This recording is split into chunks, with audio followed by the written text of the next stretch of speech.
Hey guys, welcome back. So in this video I'm going to show you how you can cancel Photomator subscription. So let's get straight into it.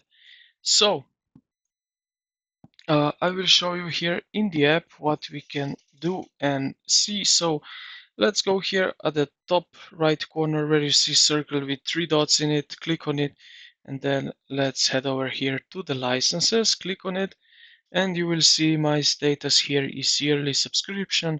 Now I have free trial. So right down here, I also see as you manage a subscription. So click on that and it will open up this subscription menu here, as you can see.